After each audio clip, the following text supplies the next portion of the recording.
Alright guys, welcome back to Delta Armory here. Today we're going to be doing an EDC review of my Glock 19 Gen 4. And I want to talk a little bit about my rig here, which is a T-Rex Arm sidecar, and also my Glock 19 and what it went through in the last 2 years that I owned it. I fired about 10,000 rounds through it. It just recently hit 10,000 rounds. And I want to talk about the frame and the slide a little bit and what I did to it and what happened and overall my rig.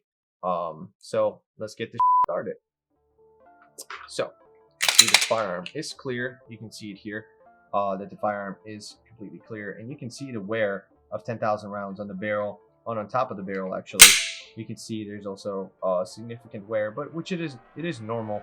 But you can see there's excess slide wear, and I want to talk a little bit about this.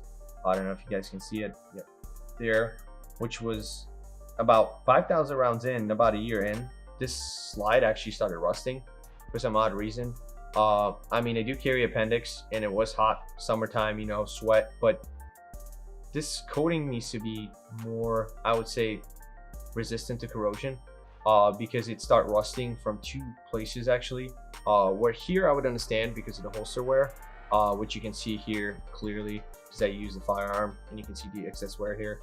But back here, there is supposed to be no wear, and it just started rusting in a pattern here that I could not remove while sandblasting it. You can see here the markings. It's almost like permanently marked now. And I did Cerakote it in black actually after, because I had to, because it was rusted.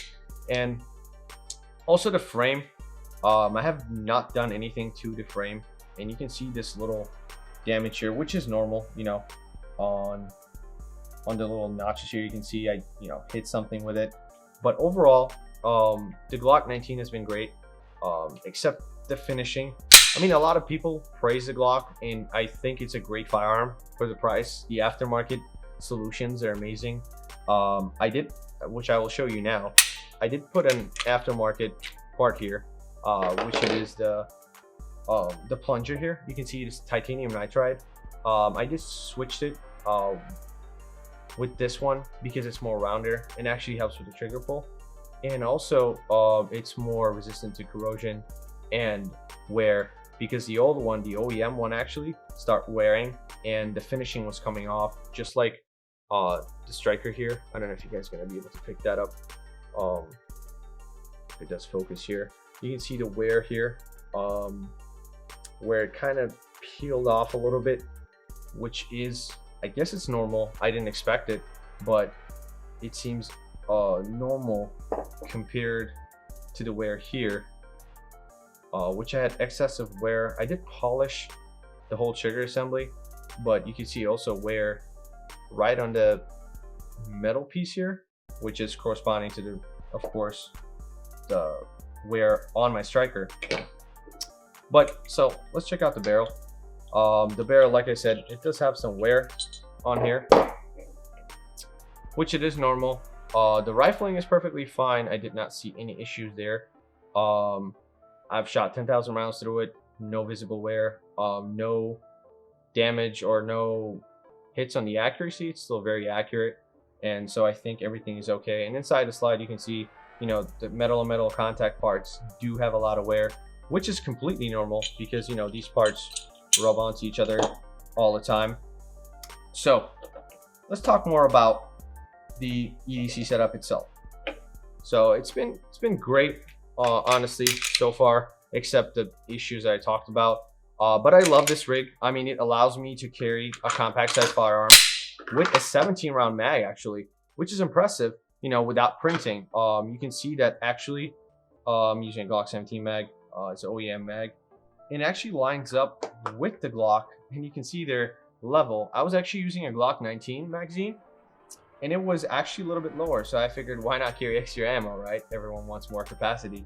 So it actually lines up, and if I'm wearing this in a shirt and a belt, you can see that the top line is even and it doesn't show. So this holster, it did crack once, and I had rusting actually on the back side here, and this is a new one. So the one that cracked from right here in the middle, and T-Rex Arms, thanks to T-Rex Arms, they gave me a free one. I've emailed them, and then they responded very quickly and sent me a new holster. They actually improved the design right here. which they made the bend more significant, which gives structural integrity to this holster, you know, stretching wise, which is amazing. And also these screws start actually rusting, which I didn't expect, but again, like I said, humid, I do kill the appendix, you know, salt and stuff like that from the body, from the sweat, does affect these things. So you can greatly reduce this by wearing an undershirt, which I started doing, you know, 70-80% of the time I was wearing an undershirt, but on very hot summer days I didn't want to wear it because it got too hot. You know, I didn't want to have 2 layers on. But overall, this firearm, you can also see that another thing I wanted to touch bases on was this zipper. So if you do wear a hoodie with a zipper and you do serial the firearm, at least in my case here, I did notice that it would cause wear on the slide. You can see that because it was going up and down where I sit down, you know, I carry this at work. I pretty much carry this rig. When I'm not in the house, I'm pretty much carrying the firearm. Wherever I'm allowed to carry it, I do carry it. So by moving down, driving, standing up, the zipper does rub onto the slide, which do cause some wear there. But other than that, I have not replaced anything else on the firearm. Nothing was broken. I mean, I did replace the sights with AmeriGlow right off the bat, so I didn't even see this Glock sights because they're pretty crappy. No one wants them. You drop the firearm, they break, and guess what? You don't have sights. So I got these blacked out rear sights right here. You guys can see it. And I got the tritium insert orange AmeriGlow front, which are great sights.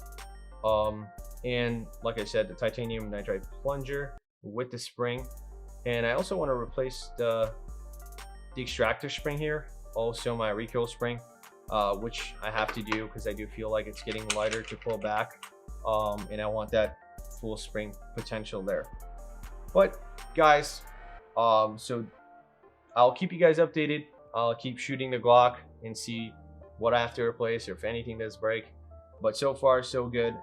Everything has been working great.